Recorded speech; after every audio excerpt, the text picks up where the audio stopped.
বিসমিল্লাহির রহমানির রহিম। সকল প্রশংসা আল্লাহর, সকল ক্ষমতার মালিক আল্লাহ মহান। আসসালামু আলাইকুম আমার প্রাণ প্রিয় সকল আপনজন, কেমন আছেন? আমি আপনাদেরই সামান্য একজন কান্তাপা আবারও চলে আসলাম।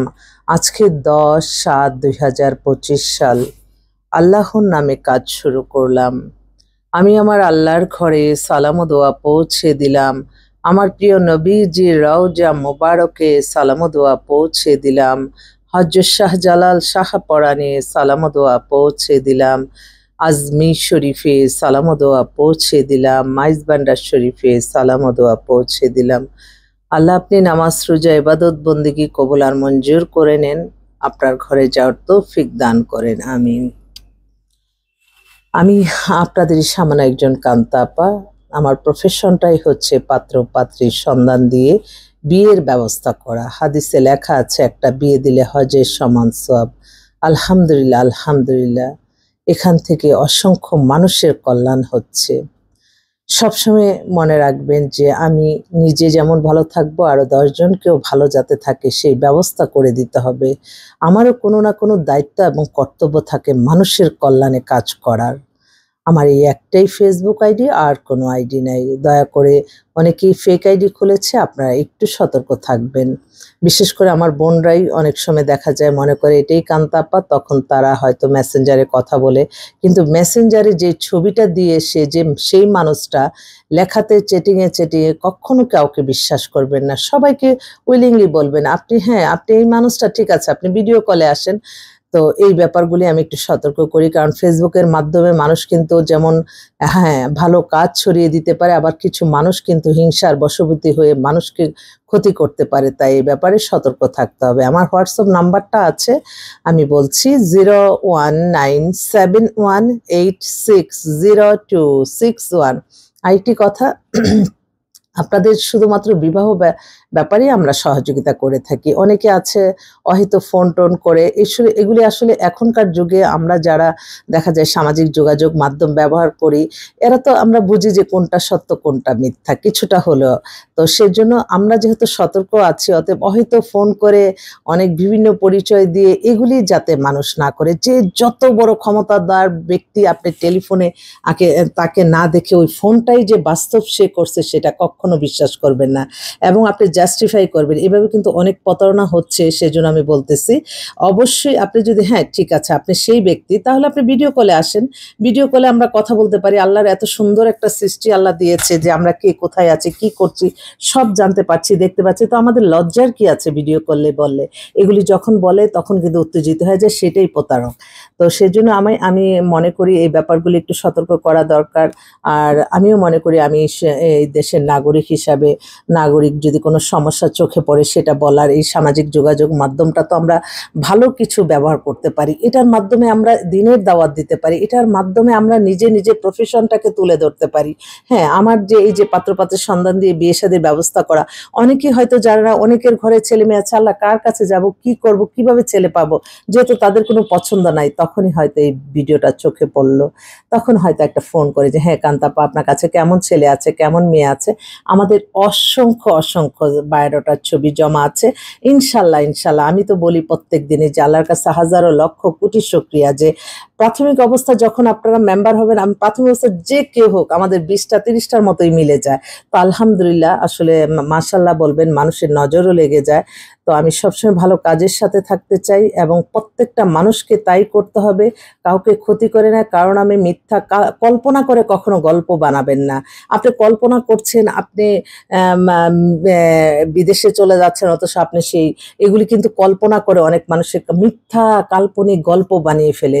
সত্যের পথে থেকে আপনি আপনার জীবন মান পরিচালনা করেন, দেখেন আপনি ভালোই থাকবেন। অর্থবিত্ত একটা মানুষের কত প্রয়োজন হয়। মানুষ একটু সুস্থ থেকে ভালো থেকে, নিজে একটু ভালো থেকে, আরো একটা মুখ দুইটা হাত দ্বারা যতক্ষণ মানুষের কল্যাণ করা যায় ততই তো আল্লাহর শান্তি, এবং ভালো কাজগুলি আমরা জমিয়ে রাখবো। আল্লাহ কিন্তু এবাদত বন্দিকি, নামাজ রোজার মতো ভালো কাজগুলি আল্লাহ এবাদত বন্দিকির সাথে যোগ করে। তো সেজন্যই ভালো কাজের সাথে থাকতে হবে আমাদের প্রত্যেককে, মানুষকে ক্ষতি করে না। এবং আমি ছোট্ট একটা উদাহরণ দিই। কয়েকদিন ধরে দেখলাম যে মানে যে সরকারি আসে, আসার পরে প্রথম আইনটা প্রয়োগ করে গরিব অসহায় মানুষ রিজিকের দিকে, এটার কারণটা কি? বিভিন্ন জায়গায় হয়তো ওরা একটা ছোট্ট একটা দোকান দিয়ে, চায়ের দোকান দিয়েও কিন্তু একটা পরিবার চলে। এই মানুষগুলিকে যখন আপনি তাদেরকে হয়তো আপনার রাস্তার যানজট এই সেই অজুহাত দিয়ে, অনেক কিছু অজুহাত দিয়ে দেখা যায় যে তাদেরকে অন্য কর্মসংস্থানের ব্যবস্থা না করে, কেউ যাতে কারো রিজিক নষ্ট না করে, গরিবের উপরেই বেশি আইন হয় আমাদের। মানে আমরা অর্থবিত্ত যাদের নিজের পরিবার সব কিছু ফিল আপ করে বিদেশে যেয়ে বাড়ি গাড়ি করে, বিদেশের থেকে পরে যায় কিন্তু কবরে। আমরা যারা থাকি গুলশানে, তারা অধিকাংশই দেখা যায় যে তারা আমেরিকার থেকেই কিন্তু সব কবরে চলে যায়।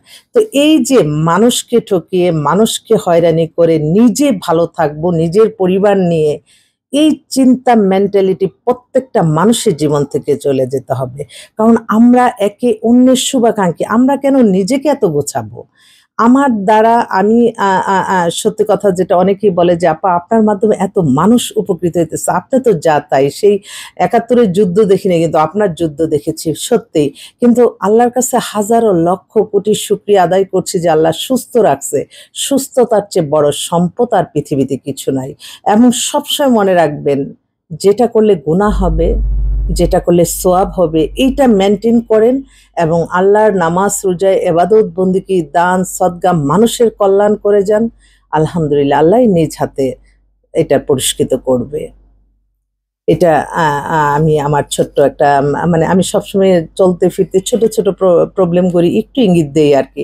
তো আমার একটু মনে হলো যে সবসময় দেখি যে হ্যাঁ সরকার পরিবর্তন হয়েছে, কিন্তু সরকার পরিবর্তনের সাথে সাথে তাহলে এতটা বছর 15, 16, 18 বছর যে গল্প আমরা শুনছি, এখন তো দেখি একটু বৃষ্টি হলে জলাবদ্ধতা, তাহলে দেশের উন্নয়নটা কি হলো? ভাতগুলি ভেঙে যাচ্ছে, মানে অবাক হয়ে যায়। তাহলে এরা কি করলো? এই নতুন বাংলাদেশে নতুনভাবে আবার আপনারা শুরু করেন যে ক্ষমতায় আসবে সে মানুষের কল্যাণে কাজ করবে। এই যে ভোট হবে, আল্লাহ, আমি অবাক হয়ে যাই একটা মানুষ যখন আল্লাহর কাছে ওয়াদাবদ্ধ হয়। আমি যখন শপথ পড়ে, সেখানে কিন্তু শপথে সব লেখা আছে নিজের জন্য না, মানুষের কল্যাণে। রাজনীতি মানে কি? মানুষের কল্যাণ হবে। আমার মানে আমি সবসময় অবাক হয়ে যাই যে তারা জনগণের ভোটে যখন মানুষ নির্বাচিত হয়, সেই মানুষগুলিকে তারা ভুলে যায়। তাদের আশেপাশের মানুষের এত তাদেরকে উপরে তুলে ফেলে, তখন তাদের ভিতরে অহংকার ঢুকে যায় এবং ক্ষমতার লোভ হয়ে যায় যে না তো, আমি নেমে গেলেই তো আমার জেলে থাকতে হবে, অতএব আমি এটা কিভাবে আটকে ধরে মানুষকে ক্ষতি করে আমি নিজে থাকবো ভালো।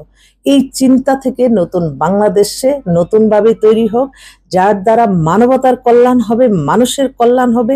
আল্লাহ যাতে তাকেই ক্ষমতা দান করে, এটা সবসময় সবাই দোয়া করবেন।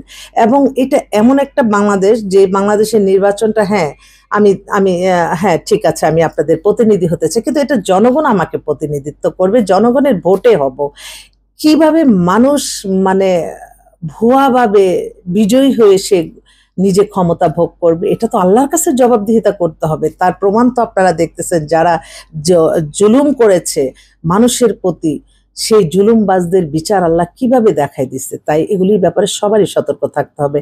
ছোট্ট সামান্য ক্ষুদ্র মানুষ, অনেক অসহায়, অনেক গরিব মানুষের যখন দেখি রিজিক তাদের সমস্যা হয়ে যাচ্ছে, তখন নিজেরই কষ্ট লাগে। কারণ আমিও তো এই দেশের নাগরিক, আমারও তো কিছু দায়িত্ব এবং কর্তব্য থাকে। প্রত্যেকটা নাগরিকেরই কর্তব্য থাকে সমাজের জন্য যেটা ভালো সেটা করা। আর আমি তো একটা পরিবার গঠনের ব্যবস্থা করে দিই। পরিবার শান্তি থাকলে কিন্তু একটা সমাজ শান্তি, দেশ শান্তি, এটা কিন্তু মনে রাখতে হবে। তো আমি সবসময় বলি, আল্লাহ আমার এই ভিডিওটা যাতে কোনো খারাপ মানুষের চোখে না পড়ে। খারাপ মানুষ তো যে কোনো মিথ্যা কাল্পনিক গল্প বানিয়ে ফেলে। আল্লাহ আমার এই বিপদে যাতে আমি না পড়ি। আমি সবসময় খুব টেনশনের মধ্যে থাকি, বিশেষ করে নারী হয়ে কাজ করা অনেক কষ্টে। হ্যাঁ, অনেক সমাজের জন্য কাজ করতে গেলে বিশেষ করে নারীদের কি বেশি এফেক্টেড হতে হয়। কারণ একটা পুরুষ দেখা যায় সব জায়গায় বিচরণ করতেছে, তাদের কোনো দুর্নাম নাই, কিন্তু দেখবেন একটা নারী এক জায়গা থেকে, আর তারা এটা সবসময় নারীদের বেশিরভাগ চরিত্রগতই ভাবে সমস্যাটা পড়তে হয়। সেজন্য আমরা নারীরাও কিন্তু নারীদের প্রতিহিংসা হই, এটাও একটা সমস্যা। তাই নারীদেরকে সেজন্য একদম সোজা হয়ে চলতে হয়, জিব্বার মতো। এদিকে কামড় পড়লে এদিকে মানে বিপদ, চতুর্দিকেই বিপদ। তো আসলেই তারপরেও আমরা সবসময় মনে রাখি যে আমরা নারীরা যদি আমরা আল্লাহ সৃষ্টি না করতো তাহলে পুরুষ কিন্তু পৃথিবীতে আসতো না। তো নারীদেরকে সম্মান করতে হবে প্রত্যেকেরই।